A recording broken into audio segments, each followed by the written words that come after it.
GearNetwork.com. The following is a presentation of the Gear Radio Network. 1, 2, 3, 4.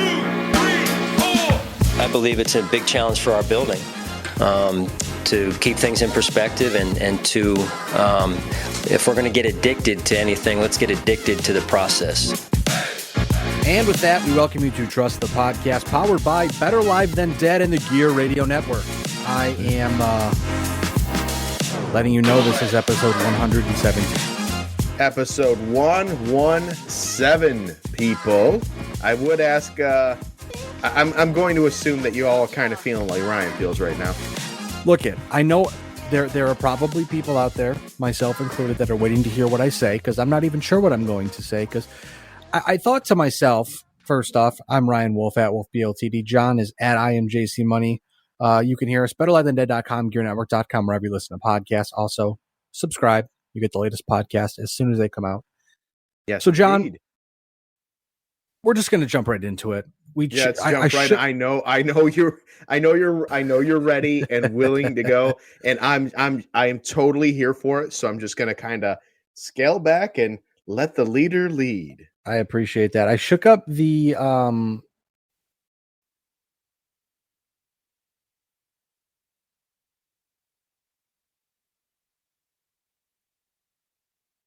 Ryan, you went dead on me. coming into the podcast, and this full disclosure is the longest podcast I think I've written. But there's a lot of information I wanted to make sure that I got through and got across. I'm hoping that what you just said translated on the podcast, because you went dead on me and I couldn't hear you. Oh, I said this was the longest podcast I've written. Well, so yes, I heard that part, but I don't know if there was anything before that, because it kind of went silent. No, we're clearly having some technical difficulties, which I would argue is very similar to overtime last Sunday. Just very similar to the Bills. Buffalo, recap, Buffalo loses another game for the ages in absolute heartbreak fashion. They love doing it. Buffalo falls 36-33 in overtime. John, we're going to talk a lot about it. This game was riddled with missed opportunities, lack of execution, and a disappearing act that only a magician could appreciate. So, without any further ado, three big things brought to you by puckluck.com, your one-stop resource for all your National Hockey League sports betting action. Puckluck provides win percentages and score projections for each and every NHL game to tilt the ice in your favor. Not sure what to bet or just in a rut? Not to worry. Puckluck also provides expert picks to get the puck bouncing your way. Please note that puckluck.com, no way affiliated with the National Hockey League, its teams, or the NHLPA. Puckluck.com provides data related to gambling and cannot guarantee the success of any suggested or related wagers. As always, please gamble responsibly. Now, normally we start off with the offensive stats, but I'm jumping right into it because I feel like we can't talk about how people played in the game until we talk about the game itself. Normally we can get away with it because we can kind of tie it in, but there are just so many microcosms of a bigger issue throughout this entire game against the Minnesota Vikings. First off, John, your stat of the day, Buffalo had won 52 straight home games when leading by 14 plus points at the half. Their last loss came November 10th, 1968 versus the Bob Greasy-led Miami Dolphins. That's a very long time ago. And I also knew that once they put that stat on the TV during the game, something was going to happen. Buffalo continues to do the little things wrong, John. They can't get off the field, first off. Minnesota was 7 for 17 on third down, 3 for 5 on fourth down. To be a successful football team, doesn't matter if you're playing the Vikings, doesn't matter if you're playing the Texans. You have to be able to get off the field and limit opportunities on third down. I mean, fourth down, how often do teams go for it on fourth down? Minnesota was in a bad position multiple times where they had to go for it on fourth down, and it was, get the fourth down or your chances are over. But still, you have to be able to get off the field. I understand that you're playing against Justin Jefferson, who is, I would say, no doubt about it, no questions asked, the number one bona fide wide receiver in all of the National Football League. And he's so good that I would say the gap from 1 to 2 is quite large. We saw what he could do on Sunday. I made a joke, probably in poor taste, to my friends. I said Justin Jefferson could make my dead grandmother look like a good quarterback because he's that good. Oh, he's scary good. That catch is, when they're talking about it's no longer Odell's catch anymore. That's saying something. Well, the fact that him and Justin Jefferson and Stephon Diggs went one-handed catch for one-handed catch was they were the stars of the game on Sunday for sure. It was absolutely fantastic. Arguably the game of the weekend, regardless of the result. Arguably the game of the weekend. The Bills seem to do this a lot, though, is they seem to have the best games, the best, most entertaining and fun, watchable games. And yet in those instances, for some reason or another, they tend to come up on the losing side of things with that. And I'm not sure specifically what it could be, because I really went into this week thinking and truly believing that Buffalo was the better team. Yeah. I still honestly think that they are Minnesota. Yeah. And I believe that they are too. I don't like, we saw with the Eagles last night when, all the hoopla about them being unbeaten this long went on, and then they ran into a brick wall or a trap game known as the Washington Commanders, and the Commanders gave them their first loss of the season. Like I've had this vibe, this feeling that the NFC teams that are doing really well right now, I don't know if it's just because of the schedule that they're on, or the combined record of the other teams that are on their schedules. But I've always felt like those teams, the Eagles and the Vikings, were not necessarily in the same hemisphere as a Kansas City or Buffalo. And even in loss, I still feel that Buffalo was the better team, or is the better team against 30 others. But to your point with the bold print in bullet point number 1 here, I am kind of scratching my head on a couple of key things that this team does. The Buffalo Bills stopped, aside from a one very long, I think it was 81-yard touchdown run, the Buffalo Bills did a very, very good job of keeping Dalvin Cook locked up and keeping him from making that big play. It just so happened that big play came after the Bills made the Bills had a boneheaded play. But yeah, Dalvin Cook had 119 rushing yards on 14 attempts, but his longest was 81 yards. So you take out those 81 yards, 13 attempts on, what was it, maybe 40 yards, roughly? Like, maybe. Come on. That was a very good performance. I mean, Kirk Cousins threw the ball well, but 193 of his receiving yards went to Justin Jefferson, who, again, you could throw him the ball. His catch radius is unbelievable. And I think although the Eagles are good now, I think the Eagles will always kick themselves. And I'm not going to try to get off on too far of a tangent here, but I think the Eagles will always, for as long as Justin Jefferson is in the league, they will kick themselves so freaking hard for screwing that up. Oh, of course. Absolutely they will. But, in the same, it is what it is. It is the National Football League, and I suppose any given Sunday, but, this game was a very, was an anomaly. And I feel that there was a lot of things that went right about the game, and I don't think that that's highlighted because of the fact that the second half kind of had a bit of a collapse. Can I just tell you really quick, Jalen Reagor, I know how to say his name, but I screwed it up. Jalen Reagor, I have no idea. I'm so bad with names. I every week I screw one up. I should have 25 cents in a bucket every time I do it. I'd be rich. He has 705 receiving yards in his career. He also now plays for the Minnesota Vikings. Justin Jefferson, the next pick, 4,076 receiving yards. He's good. You really screwed that one up. Anyways, the other thing that this is something we've continued to see, John, all season, and we've talked about it so much.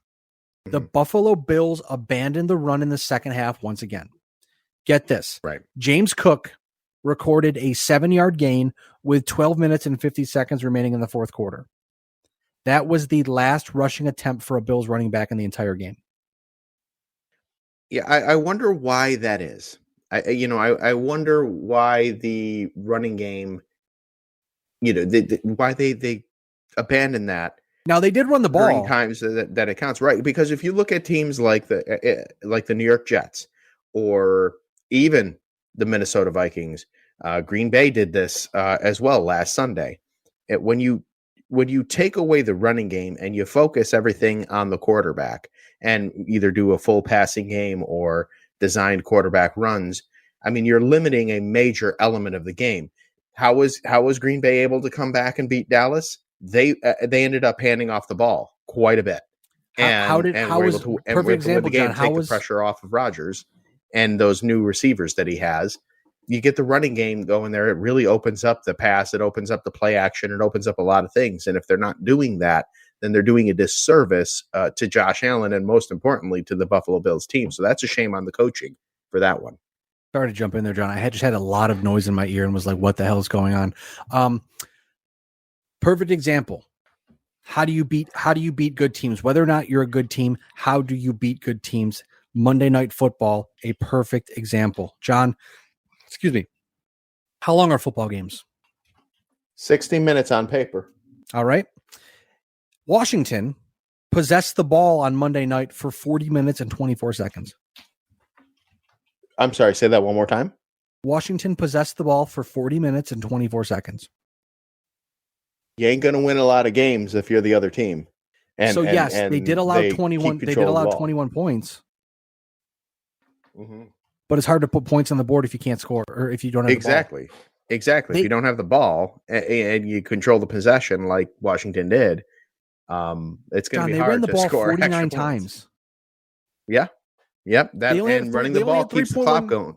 They only had 3.1 yards per carry, but like you said, it kept the clock going. It kept the ball out of the Eagles' hands. And the Buffalo Bills, for some reason, and I think it's a Ken Dorsey thing. I mean, there's no other way to put it. They seem to forget that you can run the ball and kill the clock. They had 6 running backs active on Sunday. They go out and get Nyheim Hines. I think he played 6 snaps in the whole game. I mean, you have the talent there, and you're just not using it. And I don't understand what's going on there. I mean, there were unforced errors as well. Devin Singletary's fumble, which essentially gets chalked up as a shit happens kind of play because the ruling on the field was a fumble. Mm-hmm. Looking at it and logically seeing it, you're like, that wasn't a fumble. We can tell, but because you on film, there's no clear-cut camera angle, you have to defer to the call on the field, which was a fumble.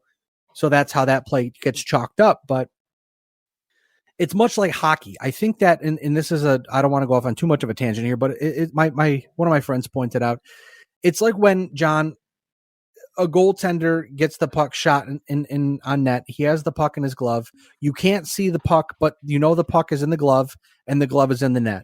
So you're like, okay, the puck is across the line because he has the puck in his glove. That's a logic call. It's a goal. So you look at this one and you say, we know that the ball is not out, but we can't visually see it. So we're not going to call it that. We're going to stand on the field with it being a fumble. Just as much as if it were called not a fumble on the field, I'm sure that would have stood as well. Every time Devin Singletary fumbles, an angel gets its wings, I think, because it happens a lot, or it happened a lot. It sucks, but these things happen. So you just kind of chalk it up as a loss and move forward. But yeah. Here's something that kind of sticks in my craw a little too. It's not a huge deal, but Buffalo had the chance, John, to take the points and get to 30-17 with 10:27 remaining in the fourth quarter. Now, the fourth down decision bot at Ben_bot_Baldwin on Twitter did point out that it was a toss up where going forward or a field goal attempt, it only if you get it, your win percentage goes down by a point. So your win percentage for a field goal attempt, 97, go for it is 96, where if you fail, your percentage for going for it goes down to 94. If you succeed, it's 98, whatever. It's on here. Either way, looking at it though, on paper, you say go for it, whatever. If you get it, you win, right? But thinking about the Buffalo Bills' struggles in the red zone, that absolutely should have come up in this situation where it said, look at, Josh is struggling. Josh is throwing a lot of red zone interceptions. For some reason, the Bills are having trouble scoring red zone touchdowns this season. Is it the play calling? I would guess so, because people have gone back and looked and saw what the Bills did under Brian Dable, what the Bills are doing under Ken Dorsey. It's a bit different. So it's very much the it's the matriculate the ball down the field. It's put the ball in tight places and try to make plays happen. And there seems to be some miscommunication where Josh thinks that a player's going right when he's going on a slant, when he's going on a streak, or when he's I thought he was going downfield and he cut in, or whatever the situation. They're not on the same page. Something's happening there. But Buffalo goes for it, throws an interception to Patrick Peterson. But Minnesota then turned around, scored a touchdown, took the momentum. Buffalo then comes back out, goes 3 and out, only taking 1:08 off the clock, which was a total boneheaded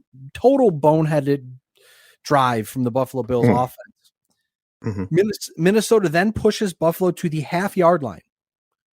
A penalty almost allows Minnesota to score the go-ahead touchdown, but Buffalo's defense holds at the half-yard line, and the rest is history, which we'll talk about in just a second. But, John, Twitter pointed out that 2 things, first off. One was from the NFL, one was from someone else. Twitter pointed out that Buffalo had 12 men on the field on Minnesota's first goal line attempt where they had a penalty called on them. How they missed that, how the Bills missed that, how that happens in that situation, how the referees missed that, I don't know. But then also in Buffalo's final drive of the regulation, the NFL confirmed that Gabe Davis had a nice catch. They said it was a catch. Buffalo ran a play. All is said and done. It was actually an incomplete pass. So again, good day all around for the referees. It was a disaster. Just good thing that neither of those plays, ended up determining the game, because you can imagine the total disaster it would have been this week. Could you imagine if Buffalo had stopped the Vikings on that first play, and they didn't call 12 men on the field, and Buffalo had 12 men on the field, and they won the game because of that? Right. Yeah. So I think that what we have here is a little bit of humble pie, maybe. Like I feel like Bills fans and the Buffalo Bills themselves in general may have been guilty in getting caught up in all of the hype, that they're this juggernaut, that they're this, that they can play the same style of backyard football that maybe Patty Mahomes plays. But the old adage of John Madden, I don't know if you remember this, but it's quote Madden from Madden 93. You kick the ball, you take the points. And had they done that instead of going for the touchdown like they did, this game very likely ends differently for the Buffalo Bills. So again, I don't fault any of the players. I think that's more of a coaching thing.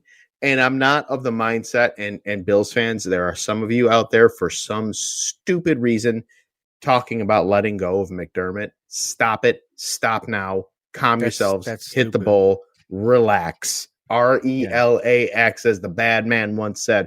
Relax. No, McDermott's not going anywhere. Stop this nonsense. It's a 2-game losing streak. Shit happens. Either way, though, the coaching does need to get better, because in situations like that, really could have avoided the breakdown that happened afterward. So I don't know if it's coaching overall that needs to change, because in the first half, Buffalo played very well offensively and defensively. They had a great game plan. It seems like that second half game plan, the situational coaching needs to adjust, where it's like, okay, logically, we're struggling in the red zone. Maybe we need to fix that. Maybe we should just take the points. Right. Absolutely. Like, yeah, if they should. It works out great. But if it doesn't, you then have to come out and put that on your defense, which this is one of the best teams in football. Take it or leave it, easy schedule or not. They're one of the best teams in football. You can't give a great team more opportunities than they already have to come back and win this game. Not to even begin to mention, John, this is Minnesota's MO the entire season. Mm-hmm. They have, I think this was the fourth quarter comeback they've had this year. Unbelievable. You knew this coming in. And instead, you're like, it almost seems like the Bills are playing games backwards, where they play the first half is a second half mentality, and the second half is a first half mentality, where you would figure in the first 2 quarters, you're putting the ball in Josh Allen's hands and you're letting him play the game. And then that second half, when you're up by 14 points or up by 17 points, you then say, okay, we're going to come out. We're going to slow it down. We're going to run the ball. We're going to put the ball in Josh's hands, but let him run more, kill the clock, and just eat it up. So that way, even if Minnesota gets opportunities, there are less opportunities because there's less time on the clock. Right. But this continues to be a growing trend. And again, it's not always a bad thing because you have to sometimes lose to understand what your weaknesses are. Right. But when the same things keep happening, you're wondering, are they even seeing these things? Because you look at, there's a stat I'm gonna bring up later in the game or later in the podcast about the game, where it's not like the Buffalo Bills are getting their doors blown off. You'd almost wish in this situation that they would, because losing close games sucks, and it continues to happen too much. And at some point in time, they have to make these adjustments to where the Bills are losing in overtime to the Bills are winning in overtime. Or, hey, there's a 7-point game or a 3-point game or whatever, or a 1-point game, whatever it is. But the Bills are winning those games because it seems to be like they can't put it away when the game is close. Yes, but again, I think that's very tied to coaching and them maybe trusting Josh Allen too much. The ongoing gag for non-Bills fans is that Bills fans refer to Josh Allen as God Allen, and I get it. He has had a lot of good games, and he is a great quarterback. He's one of the best players in football, bar none. No one argues that. But when you've got a man going into the game, there was a question mark all week on whether or not he would actually be playing, and because of the injury. I'm almost wondering how the full logic behind abandoning the run game when you know his arm isn't at 100%.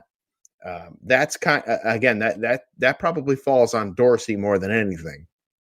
It just abandoning that game. It's just, it is. And I think that they need to really go back to the drawing board and stop the, Josh Allen, Huck and Chuck kind of, playing Michael Vick, Madden 04 style football, get back to basics, incorporate that running game, and really evaluate Josh Allen's arm, because if indeed these turnovers are, happening or that injury hindered him in a certain way, they really did him no favors by making him constantly throw the ball when his arm is not at 100%.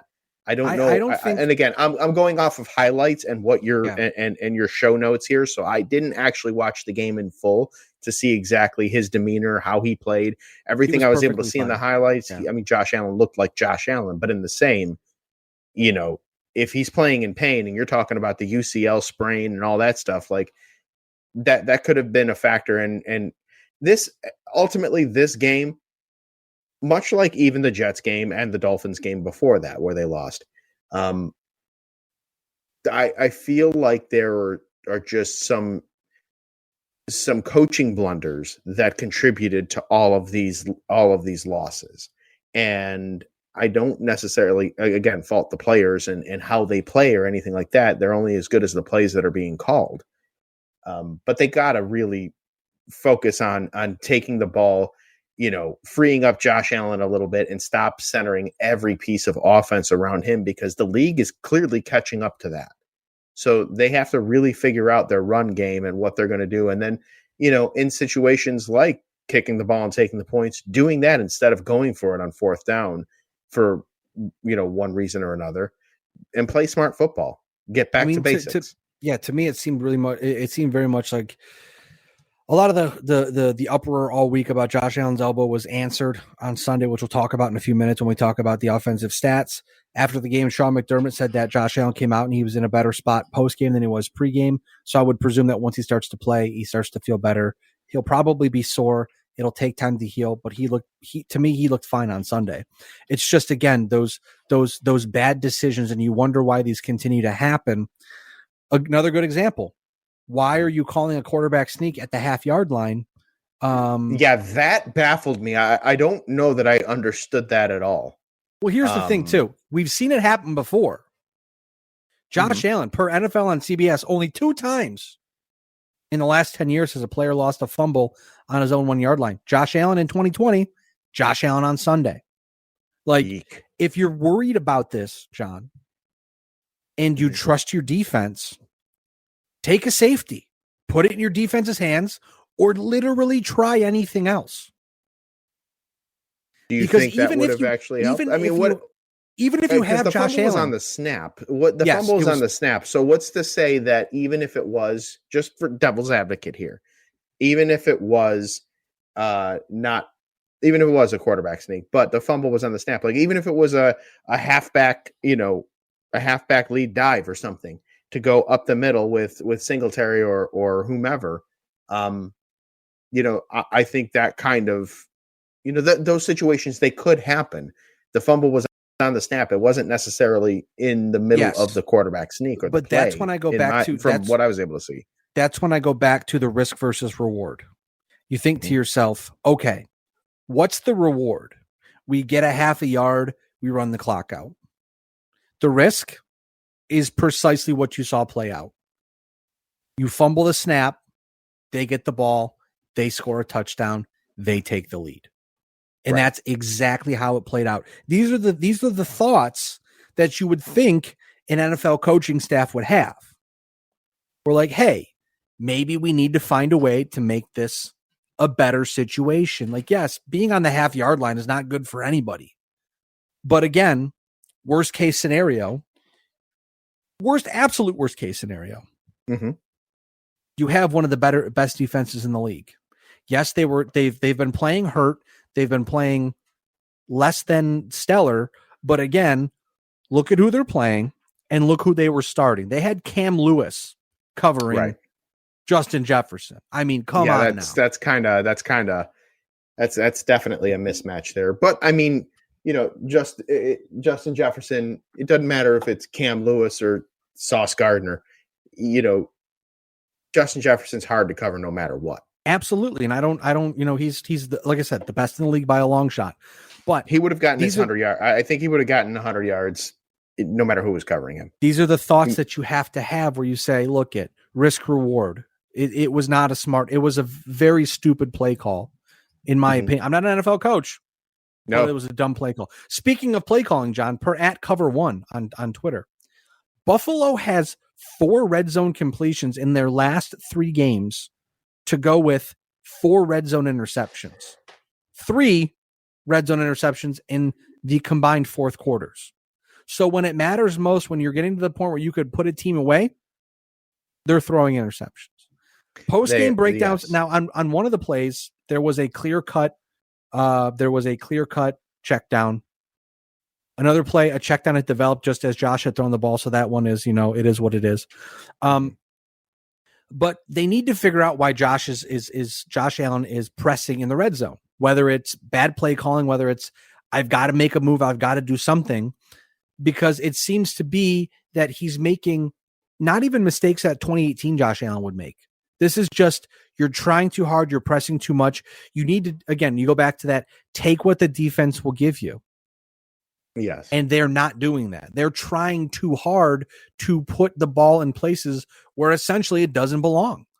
And I think that really this is, to me, and I'm sorry to interrupt you, Ryan, but to me, I think it's just the classic case of we've gotten so accustomed to Josh Allen playing so lights out that even in the slightest bit of normal human gameplay, so to speak, when he fumbles and if he makes mistakes or whatever, like that's just such a big kick to the taint, if you will, because he's been so consistently good for quite a long stretch that when he does these things that he is known for and has always been known for, even if it's minimally like it has been, it's still a big blow. So I can understand that, but I mean, again, it's any given Sunday, man. It's football. It's, Aaron Rodgers is on a losing team right now.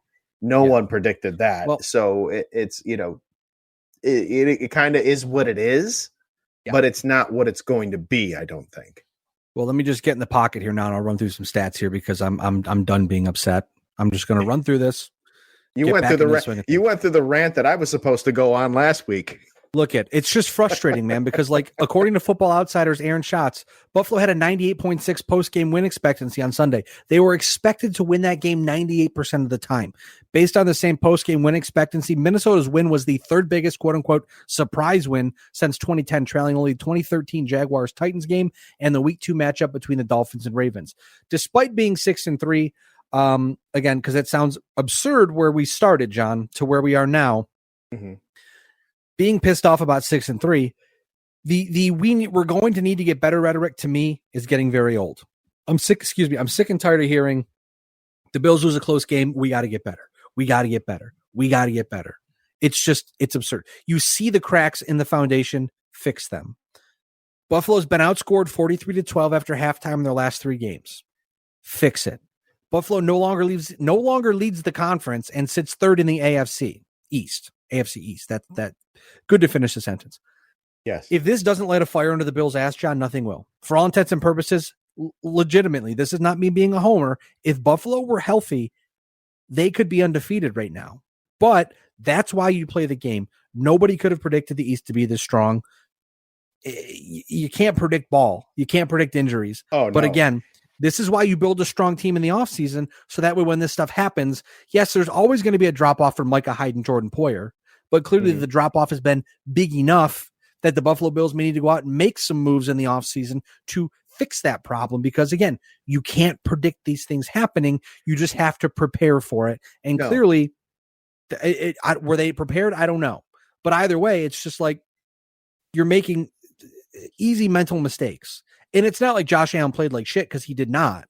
We'll talk about that in just a moment. But the season is by no means over, but these adjustments have to happen fast with important games coming up, because now they've bought themselves no leeway. They have to go out. They have to beat Cleveland. They have to beat the Lions. They have to beat the Bears, who now is Justin Fields is now all of a sudden the best running quarterback in the National Football League, which we always knew he could do it, but now he's actually doing it. So it kind of blows your mind a little to see that, because he's a very talented football player. But FBG Chase on Twitter points out, since the start of the 2021 season, we've talked about this before, but I'm bringing it back. The Bills are 16-1 in games decided by more than one score, and 2-9 in one-score games. They have lost 3 games this season by a combined 8 points.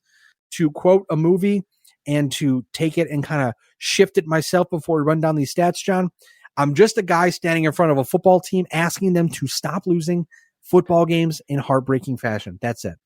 That's all I want. Well, I mean, if you're going to lose, John, get the doors blown off. I don't care.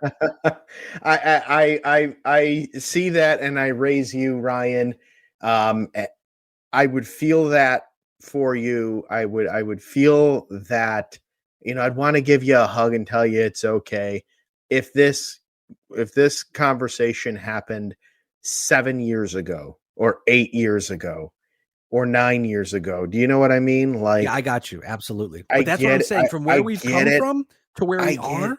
Yeah, it's crazy. But it's insane for me to be this mad about a 6-3 football team. Right. It's insane for you to be this mad about a 6-3 football team, especially when you know that at any given moment that 6-3 football team can wake up and play their hearts out. Like, I know it sucks to lose like that. And the wind was definitely out of the sails of everybody that was in attendance at the stadium that day. I get that. That said, though, you still have 17 under center. Yeah. You still have the entire nucleus of the process. It's not like it was the years of Dick Duran where, it started off strong and then it would just, in almost hilarious fashion, heartbreaking fashion, you would get the loss and then you'd be like, nope, I know I know exactly what's going to happen from here. And then it would just keep happening. The losses, the bumbles, the fumbles, the poor game planning, the poor strategy, and all that. McDermott and his staff have shown a consistency of being able to rebound ultimately at the end of the day. And really the goal is just to get to the postseason, because when you get to the postseason, whether or not it runs through Orchard Park, you're 0-0. And as long as you can get there, whether you walk or whether you're running or you're crawling there, the records are even. So at this point now, I think taking the big picture approach and saying, okay, maybe it doesn't run through Orchard Park now, but we need to get to the playoffs. We need to start getting into playoff mindset and focusing on that and just eliminating the mistakes and doing the fundamentals. I think that they're still a playoff team by far. And once they get to the playoffs, I think they're going to be favored, one of the favorites. So, it is what it is. It just drives me crazy. Like I said, I was going through this podcast, writing the very long podcast. It's a 6 pages worth of notes, which is way more than usual. Usually we're like 3.5. And I get to the point where I see 6 and 3 and I'm like, wow, is this really logical? But yes, it's because the same thing. It's not like one game there was a pick, one game there was a fumble, one game they just got outplayed. They're losing the same way every time. And it continues to add up. But I do want to run down the offensive stats, John. I'm going to give you a much deserved break here because, I've been talking so much. I'm just going to run through these stats real quick. First off, that's all right. This game combined for 967 total yards, the 7th most in a Bills game, most since there were 1,083 combined yards in Buffalo's overtime loss to the Dolphins on 12/24/2016. Quarterback Josh Allen, 29 for 43, 330 yards, 1 touchdown, 2 picks, along with 6 carries for 84 yards. He now has 159 total touchdowns, 123 passing, 35 rushing, and 1 receiving in his first 5 NFL seasons. Only Cam Newton at 160 and Dan Marino at 171 have more. Josh Allen also passed Marshawn Lynch for 13th all-time in the franchise rushing list. 41 yards need to tie Jim Braxton for 12th at 2,842 yards, and 131 yards to tie Antoine Smith at 2,932 yards. Also, with this performance, Josh Allen now has 6 career games with 300-plus passing yards and 50-plus rushing yards, the second most in National Football League history, behind only Steve Young, who has 8. Moving on to Stephon Diggs. 12 receptions on 16 targets. Ho-hum, another great day at the office. 128 yards as well. Stephon Diggs' 12 receptions tie a career high. He also had 12 earlier this year against the Tennessee Titans. The 11th time a Bill has had 12-plus receptions in a game, Stephon Diggs being the only second Bill in franchise history with multiple such games. Andre Reed also had 2. Diggs has 72 receptions in his first 9 games. That's the new club record. Eric Moulds held the previous club record of 63 receptions in his first 9 games in the year 2000. Diggs' 985 receiving yards this season are the highest 9-game total in Buffalo history, and he's the first Bills wide receiver with 900-plus yards in the season's 9 first games, I should say. With 15 receiving yards versus Cleveland, which, come on now, he should do it, Diggs would hit the 1,000-yard milestone in the fewest games of any Bills players. Also, Eric Moulds in 2000, he did it in 11 games. Diggs' 8,368 career receiving yards are second highest in the National Football League in a player's first 8 seasons after being drafted in the 5th round or later. The only player with more, Antonio Brown, with 9,910 yards in his first 8 seasons, and he was a 6th-round pick. Also, Devin Singletary, running back, 13 carries for 47 yards, 2 touchdowns with 1 reception on 2 targets for 0 yards. We talked about the lost fumble, judgment call, whatever. We'll move on from that. Also, I had trouble here, John. Is a kicker technically offense or defense? I'm going with the offense. Kicker Tyler Bass, 3 for 3 on field goals, 3 for 3 on PATs. He's the 5th player in National Football League history since 1950 with 350 plus points in his first 42 regular season games, joining Harrison Butker, who had 402, Will Lutz, who had 375, Justin Tucker with 355, and Chris Boswell with 350. Also, his 137 career point after attempts successful PATs are second most since 1950 in his first 42 games.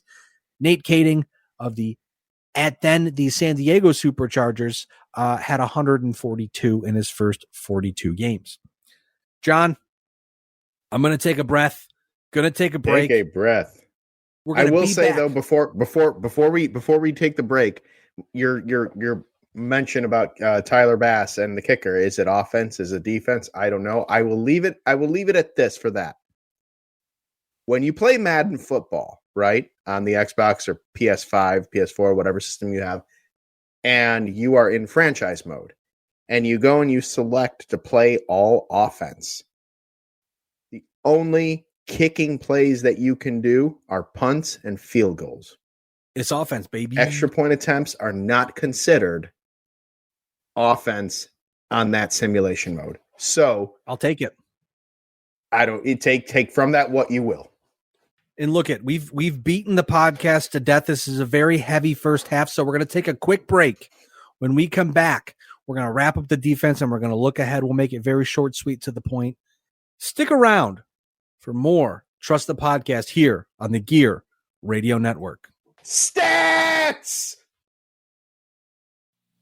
1, 2, 3, 4.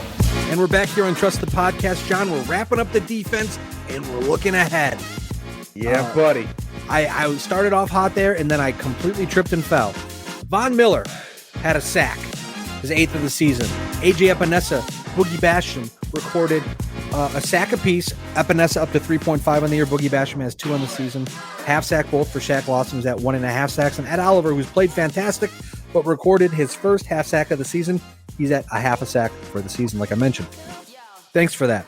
It's like pouring water on your head when you're in a pool. Makes no sense, but let me have it.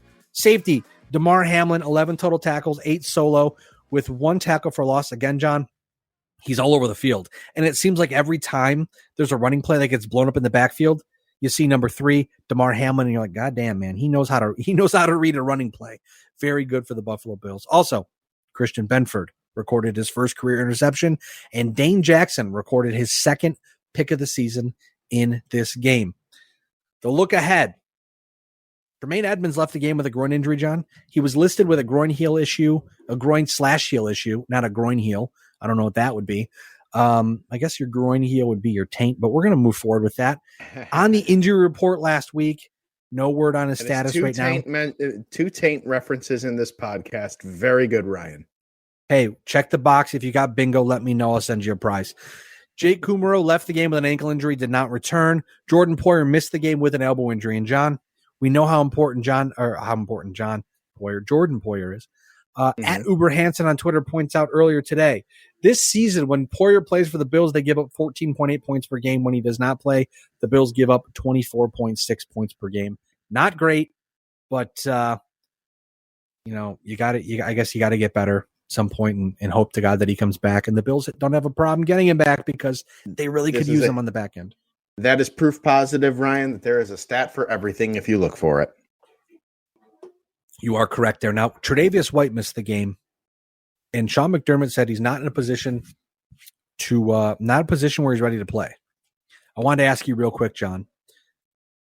You're injured. You're coming back from a different injury, but physically, it sounds like Tre'Davious White is good, but mentally, it sounds like he might not be in that spot where he's ready to trust himself. Oh, right. Is that? I mean, I would presume that's something that everybody goes through, but I've never had a severe enough injury where I've had to rehab and all that stuff. So I wanted to ask you, what do you think about this? I mean, that's a very real thing. And it's I'm not saying that to be, cliche or anything like that. And maybe, say this to make someone feel better about the situation, but the mental block is really the biggest hurdle. I think you can be told as an athlete, you can be told all you want, to your heart's content, you're doing great. You're healing up, you're doing well. But once you're injured and you have a weakness there and you strengthen it up, and regardless of strengthening it up, coming back, the part that was injured was never what it was before the injury. So there's always that mental block of, okay, is this going to hold up? Am I going to re-injure it? Can I work around it? Can I still go the way that I am accustomed to going?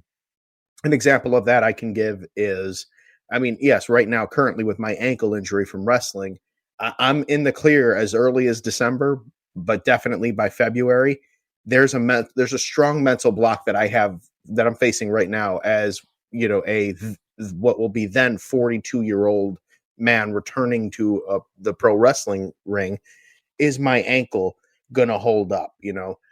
10 years ago when I had my shoulder surgery because of an injury, wrestling related injury, I was out of wrestling for quite a few years and I wasn't sure how it would hold up going back in the ring. It was a big mental block. Once I realized I could do it still, then it kind of alleviates that pressure and things go back to normal, but it's getting there and being being at the point to face that fear of the unknown. Is the injury, is the recovered part going to hold up? Are you still as strong as you were before that? Can you help out now? Are you going to be a hindrance? Is your sports and athletic life going to be the same? It's a very, very real thing. So in this instance here, if he's mentally not ready, that's equally as serious, if not more serious, than the physical aspect of it. And that's the one thing that's hard for us to understand on the fan side of things, is that we're sitting here thinking, okay, like we've talked about, he's not going to play in New York because there's turf. He's not going to play maybe he's not playing against the Vikings because it's not really fair to put him in his first game back in over a year against Justin Jefferson. But then Sean McDermott comes out and he said that there's no setback, there's no physical problem. His knee is physically good. But then you think to yourself, it's hard to put yourself in that position. It's easy to play Monday morning quarterback and sit back here and say, get on the damn field. I mean, I wouldn't say that. But if people you see on Twitter, we all follow terrible people. Get your ass on the field, essentially, is what people are. I should not Paul Hamilton myself. I should not make up fake tweets and say things to fill the narrative here. But I've seen people frustrated and I myself am frustrated because not because he's not back, but because I don't understand the spot where he's at. So it's very good. And I appreciate you sharing your experience because it's easy to say he doesn't trust it or whatever, presuming these things. But until you actually talk to someone who's gone through it. Right. It's and tough. That's the thing. I'll never, ever crap on anybody doing that. That doing that for themselves, an athlete, more or less. You Twitter Monday morning quarterbacks, or you Twitter wrestling promoters and things like that. I mean, I'll crap on you guys for that because unless there's a reason why. I always say this, and I'm going to do it in wrestling terms, but it's translatable for football. But there's a reason why I'm on the side of the guardrail that gets paid to be there, not that pays to be there. There's a reason for that. Nobody knows your body better than nobody knows an athlete's body better than the athlete themselves. And the mental aspect, it's very easy from when you're sitting at home on the couch and you're watching the game and you're flipping back and forth. You're like, oh, why doesn't he just get in there and play? Well, bro, look, mental health is very, very real. And maybe in your grandfather's, your Johnny Unitas days of football, like maybe that was, it was not a big focus. It should have been back then, but that was a different generation. But now with all the knowledge and everything that we know about with mental health and how that can contribute to one's physical well-being, and their just overall state, that's very important. So again, I reiterate, anytime an athlete goes through an injury that is a major hindrance, like that takes time to recover and come back from, they're always going to have that block until they get to a point where they're comfortable of saying, okay, well, I know physically I'm ready to go. Let's just do it and get it over and done with. If they never come back, then, that's on them too. I don't think this will be that case, though. That's a very extreme case. Not all cases will be like Ben Simmons. You know what I mean? But in the same, like, it's very real. And I think people need to understand that when a person is at their personal best, they will be at their professional best. So you can't speed up that process no matter how much you want to. I honestly couldn't say it better myself. I don't have much to add to that. I'm sorry. He'll be back when he's ready to be back. Exactly. And that's the most important thing. That's the long and the short of it. That's how I feel. Looking here, our look ahead, week 11, the Buffalo Bills versus the Cleveland Browns. Expected to be a snowpalooza. Might not be game time, but by Sunday night, I think they said that Buffalo's supposed to get like 2 feet of snow. Global warming, baby. Is any of that supposed to be coming Rochester's way? We're supposed to get some snow, but not as much. Okay, I said the lake. The lake is like 55 right now, and it's going to just cook. Okay. Well, then good. All right. I mean, I have to fill up the gas can and get the snowblower ready anyways, but I'm ready for the snowblower season. Look at I've paid ever since I moved. I paid someone to come and snowblow my driveway with a giant snowblower. Best $200, $270 I spend a year. No joke. Hey, you know what? I spent that much at a Good Brother on a Good Brother discount for a really good snowblower last year, and I'm just excited to use that. I was doing the old school shoveling, like they get paid at Bill's Stadium to do when snow piles up crazy. But I used to do that for my 4-car driveway, really.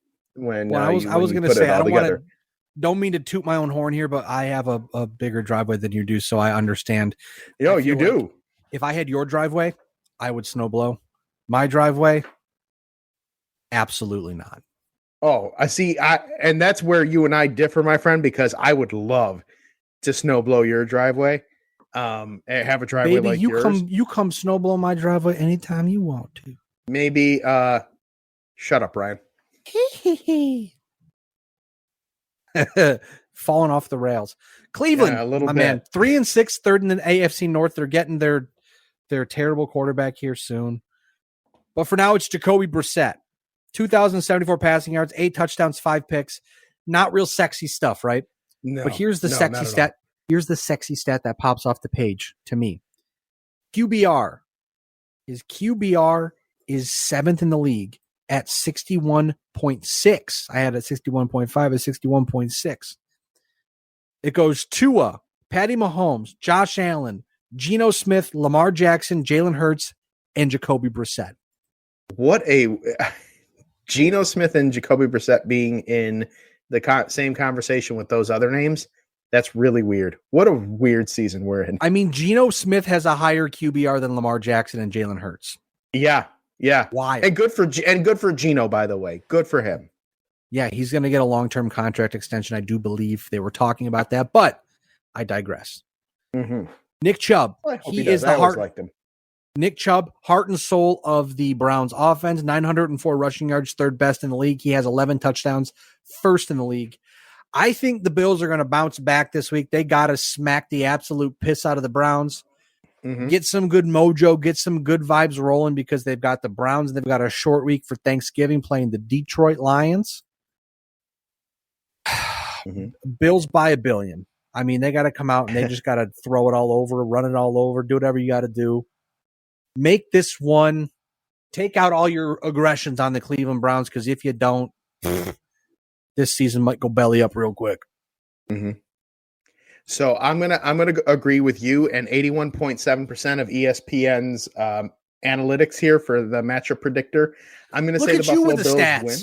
Me with the stats, yes. I always go with the matchup predictor here, although it failed me last week.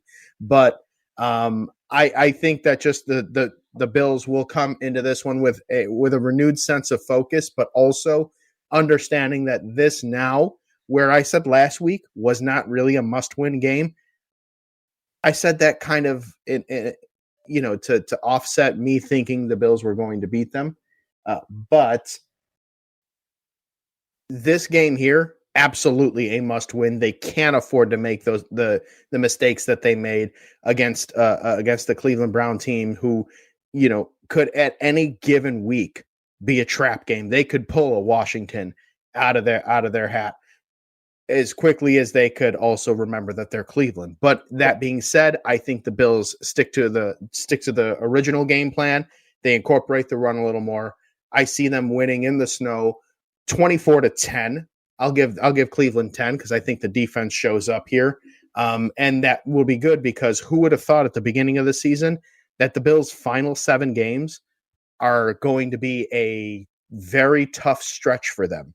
They've got, with the Lions, who can score with just about anybody. If they had a competent defense, they would be really, really tough to beat. So they've got the Lions. They've got 2 with the Patriots. They've got 1 with the Jets, 1 with the Dolphins, the Bengals on Monday night. And hell, to look no further than the MVP conversation you talk about Josh Allen MVP conversation. Justin Fields is making his way into that conversation now with the way he's been playing. So I wouldn't sleep on the Bears either. The next 7 games after this Cleveland game is going to be a very, very tough stretch, and the Bills are going to be tested quite a bit during this stretch. So this Cleveland Browns game, absolutely a must win. If they lose this game, then I would start getting I would start being a little, sounding the alarms just a little bit because of this, of how good the other teams are performing and the tail end of the schedule here. So, and you have to, Browns win, Bills win 24-10. That's my prediction. And you have to stop relying on the Jets and the Dolphins to trip up because it doesn't look like they're going to. Exactly. And what really jumps out at me is the Bears and how they've been playing. And they're considering the fact that, when the Bills play the Bears on Christmas Eve at Soldier Field, who knows what mojo they're going to be having by then. If Justin Fields keeps playing the way that he's playing, the Bills defense is going to have some problems. Yeah, you're going to want to hope that both linebackers are very healthy and very ready to go because Justin Fields is going to have a field day, no pun intended. But that being said, John, going to wrap this bad boy up. I'm no longer pissed about the Bills because, hey, guess what? Life goes on, my man. We're all going to die someday, and I would rather not be pissed about the Bills more often than not. So I am Ryan Wolfe at Wolfe BLTD. John is at IamJC Money until Twitter implodes. Inevitably, you can catch us there. But with that being said, I haven't posted in a few weeks, but I'm frequently posting on Facebook.com/IamJCMoney as well. So I just retweet the dumbest stuff. So if you follow me, you know that I keep it real on the Twitter. But with that being said, John, we are Trust the Podcast. You're not. We'll catch you same time, same place next week. Thanks again for tuning in. As always, go Bills. Yeah, buddy. The preceding presentation has been brought to you by the Gear Network.